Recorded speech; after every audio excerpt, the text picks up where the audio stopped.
Só que em janeiro piorou. Já tinha iniciado o tratamento da doença autoimune, estava um pouco melhor. De repente, em janeiro, aquilo explodiu de um jeito que eu pensei que eu ia ficar louco. Eu estava num ambiente com barulho, aquilo parecia que eu estava dentro de um poço reboando. Eu olhava para as pessoas e o mínimo ruído me incomodava porque aquilo estava horrível, horrível, horrível. Meus irmãos, o que ninguém imaginava aconteceu. Padre Fábio de Mello revelou pela revista Veja que carrega por muitos anos uma doença rara e que pode comprometer o seu ministério. Para quem achava que ele estava sumido após a polêmica do doce de leite, ele ressurgiu soltando essa bomba no programa de TV. Enquanto a maioria torce pelo seu sacerdócio, onde que ele traz palavras de conforto e as músicas que consolam a nossa alma, alguns o criticam e acham que o seu exemplo como padre é uma vergonha para a Igreja Católica, que para mim esse tipo de pensamento é lastimável vindo de um leigo. E é daí que vem a pergunta: será que essa doença é fruto de um castigo, como pensam os católicos de BGE? Ou é mais uma batalha que Deus está reservando para o seu melhor guerreiro? Fique até o final desse vídeo porque o que eu vou mostrar para vocês vai ser uma matéria completa sobre o assunto. Mas antes de continuar esse vídeo, não esqueça de dar o seu like porque ele é muito importante para que a plataforma do YouTube possa recomendar esse vídeo para mais pessoas. E também não esqueça de compartilhar com seus amigos e familiares porque aqui eu trago sempre notícias do que está rolando no mundo católico. E se você ainda não é inscrito, se inscreva e ative o sininho das notificações, ok?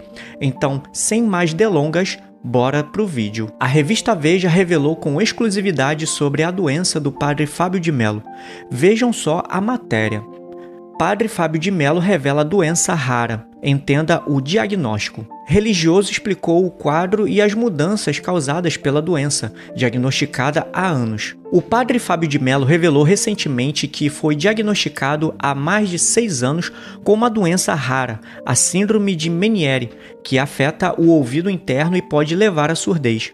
O religioso falou sobre o diagnóstico durante a sua participação no programa Angélica ao Vivo na GNT, onde ele levou um mousse diet para os convidados. Ele explicou que foi orientado pelos médicos a não consumir açúcar, já que o ingrediente poderia agravar os sintomas da doença, que incluem também tonturas e zumbidos constantes. Veja o que ele disse sobre essa sua doença. Passei a pior fase daquele problema que eu tinha do meu ouvido. Em janeiro, eu estava com uma perda acima de 60% dos graves do meu ouvido esquerdo. Doutora Fabiana Fono, lá em Taubaté, me acompanhou. Doutor Daniel Calduro também, desde o início, tornou-se um grande amigo. Doutor Rubens, que diagnosticou essa doença autoimune, provocada, né? Eu tenho uma tendência genética a isso, provocada e aguçada, e desenvolveu aquele ruído horroroso que eu convivi durante 8 anos. 8 anos, administrando um zumbido horrível. Só que em janeiro piorou. Já tinha iniciado o tratamento da doença autoimune, estava um pouco melhor. De repente, em janeiro, aquilo explodiu de um jeito que eu pensei que eu ia ficar louco. Eu estava num ambiente com barulho, aquilo parecia que eu estava dentro de um poço reboando. Eu olhava para as pessoas e o mínimo ruído me incomodava porque aquilo estava horrível, horrível, horrível. Enfim. Voltei ao velho conselho do Dr. Daniel, quando ele começou a tratar o meu ouvido, dizendo assim: padre, o consumo de açúcar o zumbido geralmente está muito associado ao consumo de açúcar. Eu escutei isso durante 8 anos e não mudei nada. Sabe quando você, tá bom, é verdade. Fabiana me dizia, tira o açúcar, pode ser que o senhor tenha uma melhora. Minha gente, na hora que a água bate na bunda da gente, que você está vendo que o mar vai te naufragar, que foi justamente o que eu vivi em janeiro, eu já tinha tentado de tudo. Eu já estava terminando o tratamento dos corticoides, que foi um tratamento horrível. Doses altíssimas todo dia. Tive uma ligeira melhora. Melhorei bem. Mas aí a recaída de janeiro foi horrível. Bem, então vamos lá. Vamos fazer isso. Vamos tirar o bendito do açúcar. O meu médico, Dr. Vitor, que me acompanha no meu geral, né?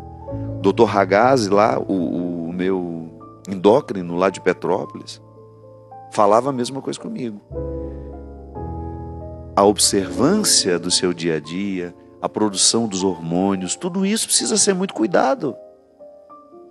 E aí, minha gente, iniciei então uma retirada do açúcar da minha vida. Entendi que é o alimento com maior poder de intoxicação, de inflamação. Porque toda pessoa que tem uma doença autoimune, o que acontece? Um processo inflamatório geralmente no intestino. E o nosso intestino é o nosso segundo cérebro. A doutora Gisela Savioli tantas vezes já falou aqui para nós da importância do intestino. A saúde do corpo depende da saúde do intestino. Aí tudo bem. Pensando que, retirando o alimento que mais me inflamava, dou um passo na direção dessa melhora. Padre Fábio de Mello declara que ele tem doença de Meniere. O que é essa tal de doença de Meniere que pode acontecer no seu labirinto? A gente vai falar tudo sobre essa doença aqui para você entender o que está acontecendo. E no final vou explicar esse negócio dele estar inchado, né? Dele ter falado que engordou, que reteve líquido por conta do tratamento da doença de Meniere. Será que isso é bem assim mesmo? Vamos lá, a gente vai entender. Vamos pegar aqui o labirinto, ele é pequenininho, né? Cabe num dedal, fica lá dentro do ouvido, do lado do cérebro. Ele capta o movimento que o nosso corpo faz. Então, mexi a cabeça, andei, caminhei, elevador subindo ou descendo, o labirinto está captando a informação para o cérebro. Legal. Vamos enxergar agora esse labirinto transparente, ó. Aquele labirinto, vamos deixar ele transparente. Tem uma água, tem um líquido dentro do labirinto, endolinfa é o nome do líquido. Esse líquido ele é produzido em harmonia de forma que eu tenho sempre uma quantidade estável de líquido lá dentro. Em algumas pessoas, o que acontece? É como se abrisse essa torneirinha da produção, eu tenho uma produção excessiva do líquido do labirinto, e aí começa a subir a pressão do labirinto. É isso mesmo, é como se o labirinto começasse a sofrer de pressão alta, uma pressão alta do labirinto. Começa a inchar o labirinto, começa a ficar hipertenso, né? Não tem mais para onde ir líquido. O líquido vaza em alta pressão por alguns buraquinhos vedados naturais que eu tenho no labirinto.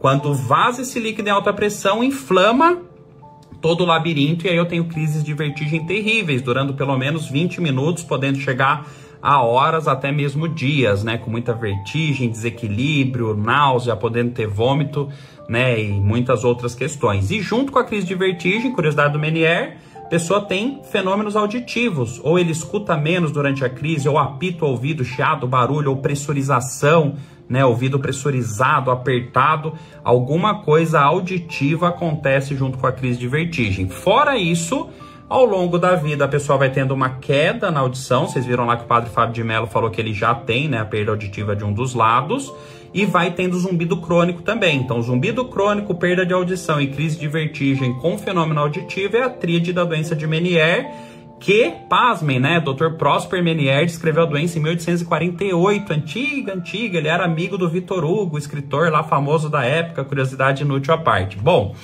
e aí, né, a questão é, eu preciso de tratamento para não deixar que eu tenha essa produção excessiva do líquido do labirinto, tá? Esquece aqui os cristalzinhos, isso é de outra doença da VPPB. Então eu tenho que ter um remédio que feche essa torneirinha da produção e eu consiga manter a quantidade de líquido estável. Aí, poxa, né, chama atenção que ele falou que ele teve uma retenção de líquido, né, e ficou inchado, é demasiado. Existem remédios mais antigos para o Meniere que realmente eles provocam, né, ganho de peso e retenção líquida, né, além de poder dar sedação, além de poder dar depressão, além de poder dar parkinsonismo medicamentoso, entre outras coisas, que é a flonarizina e sinarizina. Hoje a gente não costuma usar mais esses remédios, pelo menos não dentro da neurologia vestibular, que é essa área da neurologia que lida com tontura e vertigem. Por quê? Porque temos outros remédios, outras opções mais modernas e bem mais seguras, como por exemplo betaestina, como por exemplo a hidroclorotiazida, própria nimodipina, até mesmo diamox, acetosalamida, são opções mais seguras e com menos chance de efeitos colaterais do que esses remédios mais antigos. Então, primeiro questionamento, será que ele está usando uma linha de tratamento mais antigos? Pode ser que sim, não sabemos o porquê. Obviamente, você aí de casa que tem Meniere ou que tem tontura, vai tomar só o remédio que o seu médico te passar, não se autoprescreva jamais, isso é perigoso. A ideia desse vídeo é ser só educativo, é só curiosidade aqui em relação ao tratamento. E ele comentou também na entrevista que ele usou muito corticoide ao longo do tempo. Quando você tem uma crise muito exuberante de Meniere, a gente pode, na crise, como abortivo, além de outros remédios, né, abortivos de vertigem, lançar mão de corticoide para ajudar a desinflamar mais rápido ali a peça para a pessoa sair na crise. Mas confesso que num tratamento de Meniere típico, que a pessoa está bem na crise, normalmente a gente não tem que lançar a mão do corticoide, a não ser que seja uma crise monstruosa. Fica aqui o parênteses que existe, né, um subtipo mais particular, vamos dizer assim, de Meniere, onde por trás eu tenho uma questão autoimune. A pessoa tem anticorpos anormais sendo produzidos que atacam o labirinto e isso é o motivo da doença de Meniere se manifestar. Isso chama doença autoimune da orelha interna, extremamente raro, os sintomas são muito parecidos com o Meniere, então como se fosse um Meniere, e aí para esse tipo a gente vai ter que usar corticoide crônico ou outros moduladores imunológicos, mas não acho que esse foi o caso lá do padre Fábio de Mello, a gente não vai saber também. Eu acho que o uso do corticoide que ele comentou ali foram nas crises agudas e não o uso crônico, pensando numa situação autoimune por trás do Meniere dele. Mas existe essa possibilidade, até alérgica, viu? Por trás de algumas doenças de Meniere, existem questões também alérgicas, pode ter uma interação aí hereditária, genética, né? Uma chance maior em algumas famílias, né? Entre outras questões. Tem uma live aqui da Semana da Tontura de 2020, sei lá, que eu fiz, que eu falo, né? Acho que são 2 ou 3 lives falando 1 hora sobre Meniere, tem tudo ali sobre Meniere, se você quiser se aprofundar. Aqui é um vídeo rápido de curiosidade, se quiser saber tudo, virar um expert em Meniere, vale a pena ver lá. De novo, né, não se automedique jamais e lembrar que a doença de Meniere tem um bom prognóstico. A maior parte das vezes, na maior parte dos casos, a doença de Meniere ela é muito bem controlada e a pessoa fica livre de crise de vertigem ao longo da vida dela. Ou se tiver, que sejam crises muito de vez em quando, com uma intensidade muito menor, que responde ali aos remédios abortivos. Mas o plano maior, e normalmente a gente consegue, é não ter crise mais. É uma doença crônica, sim, né? O padre Fábio de Mello explicou certinho, então ele vai ter que usar remédio pro resto da vida. A doença de Meniere requer tratamento pro resto da vida. É que nem uma pressão alta ou um diabetes. A pessoa parou o remédio, descompensa. Então parou o remédio do Meniere, vai voltar à produção excessiva do líquido, vai voltar de novo a ter as crises de vertigem, infelizmente. O zumbido ele pode continuar, mas a grande meta, né, é fazer com que ele fique, né, tolerável, que ele não incomode e não atrapalhe a qualidade de vida da pessoa. O grande desafio é a perda auditiva, que vai continuar acontecendo ao longo da vida. Impressão que com o tratamento mais devagar do que sem tratamento, mas ainda não temos, né, uma resposta, uma terapêutica definitiva para parar a perda de audição. E vale frisar que mais ou menos 50% dos casos do Meniere bilateraliza, vai de um ouvido para o outro. Então o tratamento medicamentoso ele é soberano, mas ele infelizmente, né, é crônico, né, um tratamento pro resto da vida, e a perda de audição ainda é um grande desafio. Muita gente no futuro, depois de décadas, tem que até usar, né, os aparelhos auditivos para ajudar na performance auditiva. Pois bem, existem cirurgias para Meniere? Existem, pouquíssimo usadas, tá? A lógica da cirurgia é chegar lá e, poxa, não tô conseguindo resolver de jeito nenhum, não responde a remédio nenhum, que é super atípico. Eu vou lá e meio que mato, elimino esse labirinto. Eu jogo um remédio lá dentro que mata todo o labirinto. Problema disso, né? Vai me dar uma bela dificuldade para eu me adaptar somente com o labirinto funcionando, e vai queimar também e zerar a parte auditiva desse lado. Tem até cirurgia de cortar o nervo, né, e isolar totalmente, né, esse labirinto. E tem, né, as injeções de corticoide, mais para tentar desinflamar ali, que é só um paliativo, né, que pode ser lançado mão. Mas as cirurgias ablativas, que é essa de jogar remédio lá para lesar o labirinto, são muito pouco usadas, tá? E as próprias injeções de corticoide no labirinto, normalmente a gente não precisa lançar mão, embora seja uma opção, né, para alguns casos mais refratários, mais difíceis.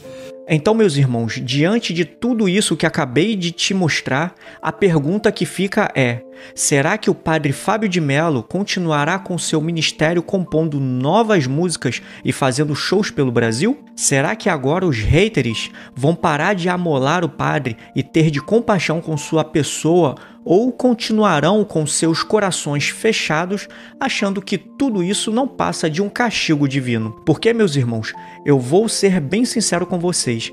Se um católico fala mal de um sacerdote, é porque ele ainda não entendeu o que realmente é o evangelho, e que, ao invés de ficar jogando pedra, reze e faça penitências pela sua conversão, porque aquele que empresta suas mãos consagradas para te absolver dos pecados é o mesmo que você maltrata e exclui da sua lista dos favoritos. Então, responda aqui nos comentários, será que o Padre Fábio de Mello continuará com seu ministério compondo novas músicas e fazendo shows pelo Brasil? Comente aqui embaixo e escreva Força Padre Fábio de Mello para que esse vídeo chegue ao maior número de pessoas possíveis. E é claro, né, meus irmãos, para que a reputação do padre volte como era junto com sua saúde. Deus abençoe você que ficou até o final comigo. Eu vou ficando por aqui e Salve Maria!